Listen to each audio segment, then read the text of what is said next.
করতে দেওয়া হবে না।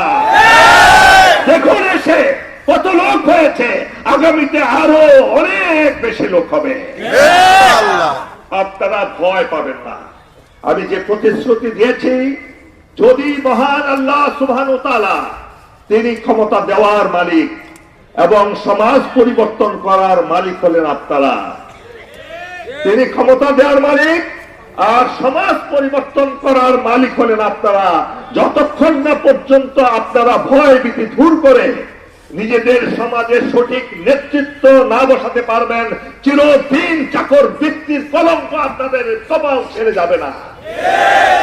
আপনি চাকর হবেন, আপনাকে অধীনস্থ রাখবে, আপনার সন্তানদেরকে লেখাপড়া করতে দেবে না। স্কুল কলেজ মসজিদ মাদ্রাসায় কোনোটা বাকি রাখে নাই। সকল বাটপার চোর নিম্নমানের লোকদেরকে দিয়ে কমিটি তৈরি করে, নতুন কোন নেতা সৃষ্টি করতে দেয় নাই। পুরো কেরানীগঞ্জের নেতা একজনই থাকবে, আর কেউ থাকতে পারবে না। বাপের তালুকদারি হবে না। সাবধান হয়ে যান।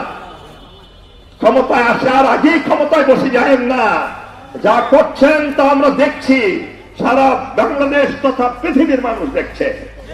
আমরা এমন একটা সমাজ কায়েম করবো ভাইরা, যেই সমাজে প্রকাশ্যে সবাই যার যার কথা বলতে পারবে।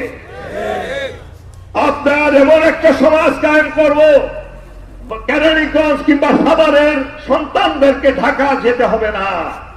এখানেই তারা লেখাপড়া করে উন্নত হবে, জীবনের উন্নতি করবে, চিকিৎসা ব্যবস্থার উন্নতি হবে, চাকরি বাকরির উন্নতি হবে।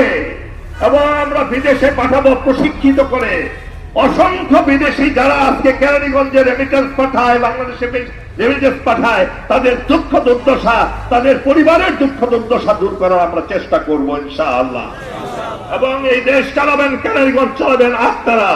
প্রত্যেক ঘরে ঘরে নেতা তৈরি করব, সুশিক্ষিত তৈরি করব। মিলিটারিতে যাবে, আর্মিতে যাবে, নেভিতে যাবে, এয়ারফোর্সে যাবে, পুলিশে যাবে, প্রশাসনে যাবে, সেক্রেটারিয়েটে বসবে, মন্ত্রী হবে, প্রেসিডেন্ট হবে, প্রধানমন্ত্রী হবে কেরানীগঞ্জ থেকে ইনশাআল্লাহ।